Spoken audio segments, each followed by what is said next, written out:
Hey everybody, I'm Blue, and today I want to talk about a picture I did a little while ago that I'm not a big fan of, and yet some other people really are, and they enjoy it. So I want to take a moment and talk about the distinction between being the artist who drew something and the feedback that you might get from it.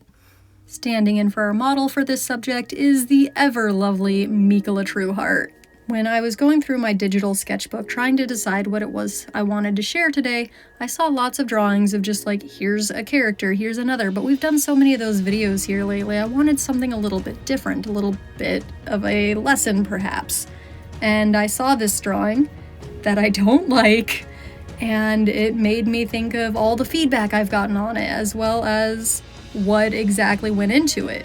But it took me a minute to remember what this was for, and it was about at this point in the process that I realized, oh no, I was trying to put armor on a moving body, wasn't I?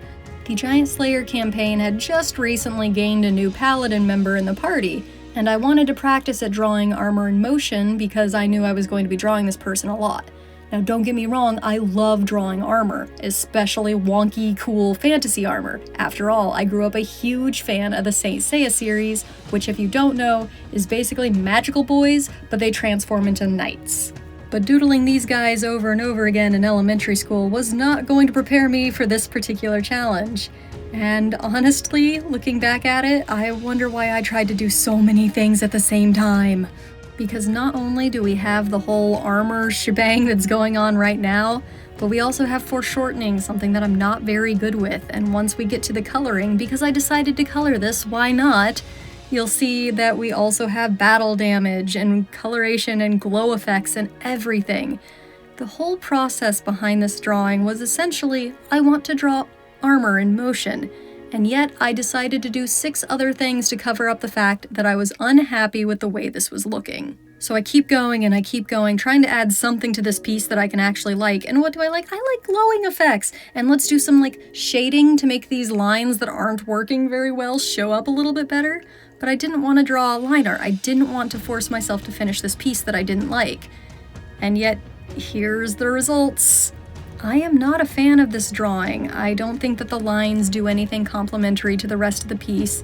The glowing effects are fun, but at the end of the day, everything's wonky. The eyes, the nose, that right arm is so bad, and the left one is too. It's just luckily covered up by that magic spiral. And yet, when I was sharing my digital sketchbook with one of my friends, this is the piece that they asked me to pause and let them actually look at in full size. One of my players says that when they think of Mikola, it's always this drawing that comes to mind.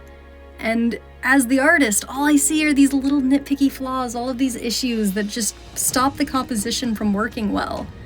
And yet, it's still memorable.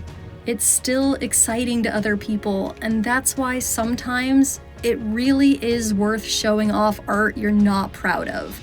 Because not only do you gain the experience from having drawn 1 or 2 things that you've never tried before, but you also get the opportunity to hear other people enjoy and see things that you don't normally see. So it's for moments like these that I really recommend, even if you're not certain it's perfect, go ahead and share it anyways. It likely won't ever be perfect for you, but it might be perfect for somebody else.